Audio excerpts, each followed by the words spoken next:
Let's get salty! Everyone, Zeddy here again today with another great Dark Beyond card review where we have a ton more neutral cards to go over. Will any of them be good? We'll find out. There's, again, like I said the last time we had this, there's usually a diamond in the rough, so we'll review all these cards, and if you want to win any of these cards, we have a giveaway going on for 2 regular pre-orders, 2 mega bundles out of my pocket. To enter that giveaway, like and comment in the video, link down description below, the one with that thumbnail over there. Be subscribed to the channel for every 1,000 subs we get until all the cards are revealed. I will add another mega bundle, so hit that sub button, make me go baroque. So first off, we have some Starship Synergistic cards, at least one here. The Crystal Welders, literally welding on that card art. It is a 2 mana 2/3 taunt.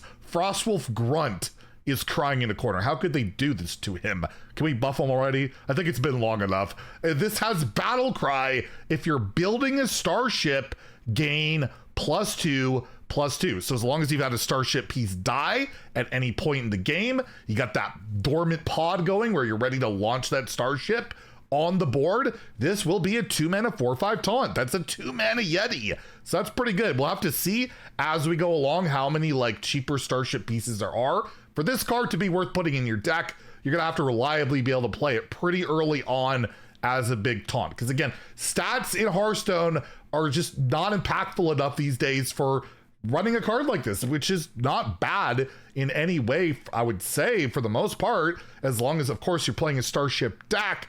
But if it comes a lot later in the game, it's probably not going to be super relevant. It needs to be pretty early on. It's nice that it has taunt and it has premium stats, so it doesn't feel that bad just to play a 2 mana 2/3 taunt, but it's not drawing a card. It's not really doing anything for you in the early game. It's just kind of there. So I feel like those starship decks aren't going to play cards like this for the most part. It's going to be about like building your starship, you know, taking advantage of that with the extra effects and then like drawing your deck and doing all that good stuff. I don't think it's gonna be so much about playing a 2 mana 4/5 taunt to try and keep me alive. I feel like there will be better ways of going about that. Not that I think it's a terrible card, I just don't think it'll likely make the cut in these decks. So as a result, I'm gonna give it a 2 out of 5 in standard. I'm curious how this stuff will factor into wild, because I think you'll, or not wild, sorry, into arena, by the way, because I think you could draft starship pieces in arena. So you might, this would be a good arena card. And in wild, yeah, I'll give it a 1, where I think, like, again, if you're playing starships in wild, which it might be,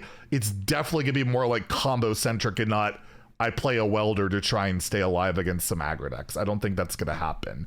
Next, we have the Deep Space Curator, a 3 mana 2/4 minion spell burst. Get a random minion of the spell's cost, set its cost to 0. I love 0 mana cards in Hearthstone. So you play this and you manage to play a 10 mana spell, you will get a random 10 mana minion for 0, which you can play, right? It'll go to your hand. It's get, not summoned. So that could be pretty good. Just a 2 or 3 or 4 mana spell. You're getting a free minion to go with it. That might be useless, might have a battle cry, might deal some damage. This will be a very, very insane arena card. I can tell you that much. For ladder, it might be good enough. It might be okay. Like, you just play this and get some tempo with it, probably. But again, it makes me sad just to think, like, does tempo matter that much in the game these days? Not much. It's like either murder your opponent or just vomit the board with 0 mana cards. And to be fair, I can get a 0 mana card with this, but it's just the 1. It's not super reliable, and I really do need to spend some mana on a spell to go with this. So at the end of the day, this is generating a 0 mana card, and we know how I feel about 0 mana cards, but I doubt it's a meta player on ladder. So I'm gonna give it a 2 in standard, probably a 1 in wild, because the minion pool in that format even crazier and all that. And I'm curious to know if, like, you play a 10 mana spell but it was discounted to 0, if it would be a 0 drop you would get for 0, right? If that would work that way. I think it would. Typically these cards work that way. It doesn't look at the base, but I might be wrong. I haven't clarified with the devs. Regardless on that, I still wouldn't give it like a 3, I don't think. But yeah, it makes like the Tsunami Mage maybe scarier, where they cheat out the 0 mana Tsunami and also cheat out a 0 mana 10 drop. But I would be shocked if it works that way. So yeah, I'll give it a 2 out of 5 in standard, a 1 in wild, but in arena, this will be really annoying, I think. It'll be probably pretty darn good there. Next, we have yet another demon with phenomenal artwork here, the Aidar Brute, a 7 mana 5/6 taunt lifesteal minion. It costs 1 less for each enemy minion. I've always enjoyed the cards that punish the aggro decks or the token deck. So if your opponent has a full board, 7 minions, this costs 0 mana. There you go. We get up another 0 mana card, and it's got taunt and lifesteal. It's something, right? It's not too bad, but probably nothing too crazy to go out of your way for running. But, you know, I'm just looking at Warlock right now, right? They have all those parent demon synergies going on. If you can generate this, it's not too bad to get back with your Archimond. I should really look to how to pronounce that one. But yeah, that would be pretty nice to get a taunt, resummon and all that. It's not too bad.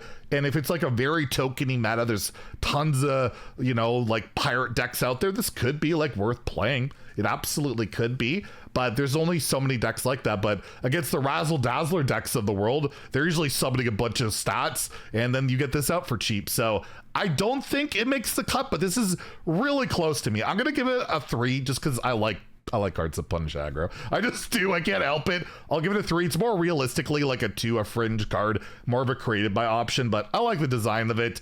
In wild, it's definitely more of like a 1. Although again, with like patches of pirates and brigands, you could possibly cheat this out pretty early there too. I don't know if it'd be as much worth it there because you're not really playing controlling strategies in wild these days, but hey, you might consider it. I'll give it a 2 in wild, not a 1. I'll give it a 2 there, but yeah, I think it's a pretty cool card. We do have a new Rager, the Urzul Rager, a 3 mana 5/1 demon. So we're getting some bad demons to generate here. It's got lifesteal, spell burst, attack a random enemy. So you can play this, play a cheap spell, it'll hit random enemy, it could go, or enemy minion. This could not go face, making it a lot worse. And yeah, it hits a minion, it'll almost certainly die, and you will heal for 5 and deal 5. That's okay, but you're never putting this in your deck. Let's be real. The art, probably the best art on a Rager yet. What would you say? What Rager looks better than the Ice Rager? Maybe Magma, OG Magma Rager. Anyways, we'll give it a 1 out of 5 in standard and wild. Even arena, pretty bad pick because it's just a random enemy minion. You can just hit a token. Awful card, but it's a Rager. For the most part, they always are. We have the Astral Vigilant, a 1 mana 1/1 minion battle cry. Get a copy of the last Draenei you played. So this seems pretty darn good. 1 mana, generate possibly like a Velen, just like that. You get another one for 1 mana.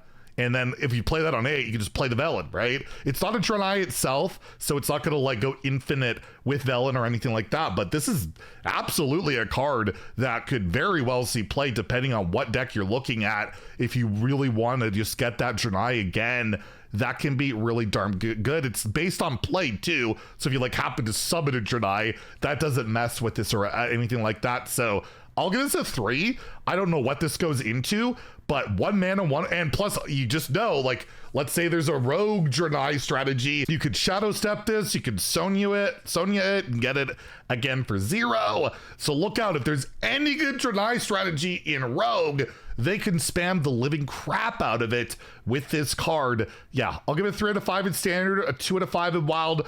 But we don't know. Like, if there's nothing that worth replaying over and over, it's not going to make the cut. But I have a feeling we might be seeing this Vigilant pop up over and over again. Next, we have the Crimson Commander, a 3 mana 4/3 Draenei, Battle Cry and Death Rattle. Give all Draenei in your hand +1/+1. So you'll get to double dip on your Velen. It'll get both the Battle Cry and Death Rattle of this. Got a lot of hand buffing in that mage in particular. They're looking at attack buffs. There's all this like adapting and chaining of Draenei's. There's a lot of possible synergies. I like how I always call the random bonus effects adapts. Even though they're not adapts, it just always reminds me of adapts. I can't help it.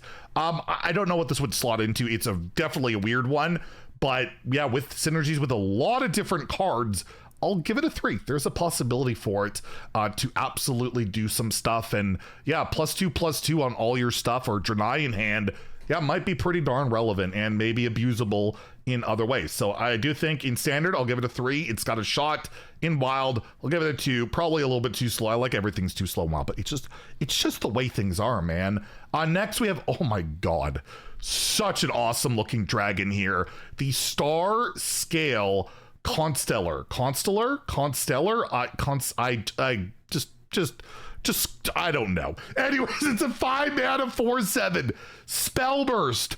Double this minion's attack. So if you just play any spell while this is on the board, unless it's been debuffed in some way, it's going straight to 8 attack. If it's been hand buffed on board, anything like that, it's getting even more. It's got no rush. It's got no charge. It's got no real way of, it's got a lot of health. I'll give it that. But this minion is going to be a real pain in the butt in arena. I'll give you that. But on ladder, I doubt it's a playable force. But you can certainly get it, you know, infinitely in like your Reno Dragon and all that. And it'll, or Reno Druid, not Reno Dragon. Reno Druid or Reno Dragon Druid. Yeah, I could see it, you know, being created by option, but we'll leave it at that. But that artwork, oof, beautiful. I'll give it a 2 out of 5 in standard, a 1 in wild. We then have the Galactic Crusader, a 7 mana 3/9 Draenei taunt, death rattle. Get 2 random holy spells. They cost 3 less. So that could be a holy spell from any class. It doesn't have to be in your class. So Sith Mage, right? We're going to play that in Sith Mage too. Yeah, no. But still, it's some value. It's some mana cheat. It's stuff, again, to boost your Velen, possibly. Probably pretty darn slow. Again, a 7 mana 3/9 taunt. It's not even like, you got a lot of health, don't get me wrong, but the attack on that at that stage of the game, not great. But again, you could hand buff it, I guess, with that other Draenei and other effects. You could give it rush. There's certain possibilities with it. It is a big ass minion, but I just typically never see these cards really making it as a meta card in standard. So I'll give it a 2 out of 5 in standard, a 1 in wild. Next, we have the Lutter Trailblazer, yet another Draenei, a 5 mana 6/4 minion.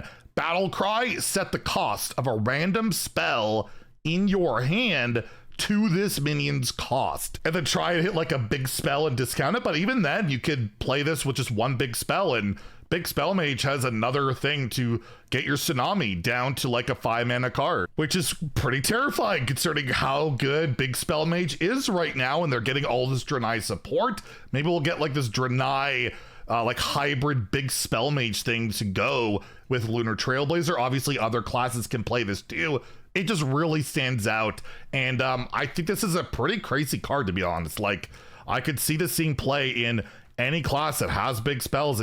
It's not really that hard to set up, right? You just have to play, I guess your deck has to be very limited and play only big spells, but we've seen that work like now and other times that, yeah, I'm gonna give this a 4 out of 5 in standard. Like, that is a really terrifying effect considering the meta game right now. It's not really a card I'm excited to see considering everything going on right now, but hey, it exists. And in wild, I'll give it a 2 because, yeah, I think it's too slow. We don't even play Belinda in wild these days.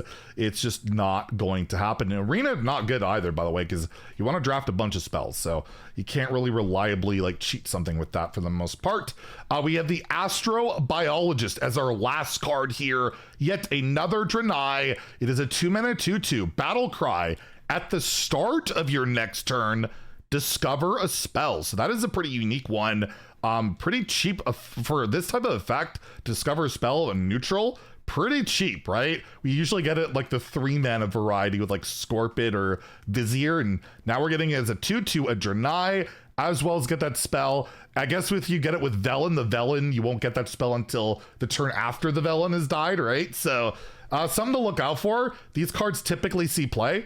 It's just you don't get the immediate spell, which of course is a huge downside.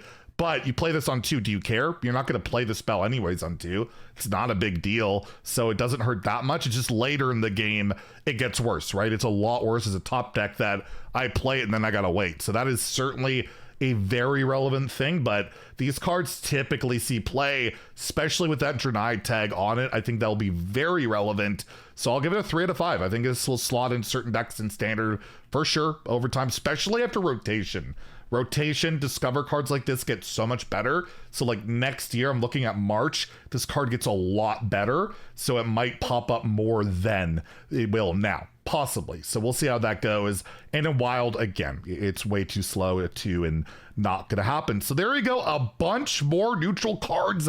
Yeah, there is one more reveal later today. We'll cover it in tomorrow's review. You'll see why. It's pretty minor card. But yeah, we'll be reviewing more cards tomorrow, so stay tuned for that. If you enjoyed the video, please like and subscribe. Have a great day, and stay salty, my friends.